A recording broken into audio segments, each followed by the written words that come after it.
Aláròyé máa wí o.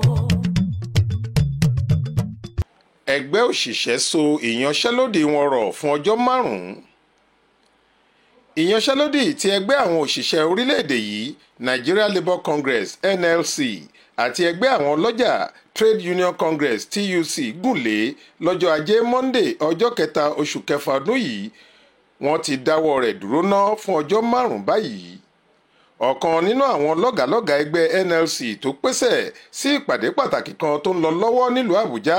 láti jíròrò àbájáde ìfikùnlukùn tó wáyé láàrin àwọn aṣojú ẹgbẹ́ òṣìṣẹ́ méjèèjì àti aṣojú ìjọba àpapọ̀ pẹ̀lú ìgbìmọ̀ tíjọba gbé kalẹ̀ láti bójútó ọ̀rọ̀ àfikún owó oṣù òṣìṣẹ́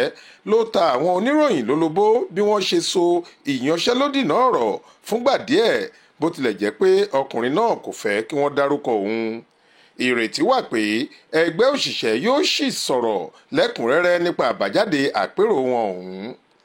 Ẹ ó rántí pé láti ọ̀gànjọ́ òru ọjọ́ àìkú Sunday tó kọjá yìí làwọn òṣìṣẹ́ ti bẹ̀rẹ̀ ìyanṣẹ́lódì nígbà tí ilẹ̀ ọjọ́ Monday yóò fi mọ́ gbogbo sẹkítẹ́ríà iléeṣẹ́ ìjọba ìpínlẹ̀ gbogbo, àwọn pápákọ̀ òfurufú, àwọn ọsibítù ìjọba àti àwọn kóòtù ti di títì pa. Níṣe làwọn òṣìṣẹ́ díẹ̀ tí wọ́n wá síbi iṣẹ́ ní láti kọrí sílé wọn lẹ́yìn tí wọ́n dúró títí tí wọn kò ráàyè wọlé.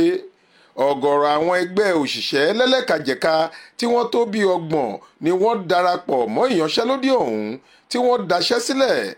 Lára wọn ni iléeṣẹ́ tó ń pèsè iná ẹ̀lẹ́ńtíríìkì Transmission Company of Nigeria TCN, tájọ àwọn òṣìṣẹ́ wọn National Union of Electricity Employees NUI lu iná mọ̀nàmọ́ná pa jákèjádò orílẹ̀-èdè yìí lọ́jọ́ ajé ọ̀hún. Àwọn ẹgbẹ́ míì tí wọ́n jáde láti mọ́ iṣẹ́ lójú ni ẹgbẹ́ àwọn olùkọ́ yunifásitì Academic Staff Union of Universities ASUU, ẹgbẹ́ àwọn òṣìṣẹ́ orí omi Maritime Workers Union of Nigeria,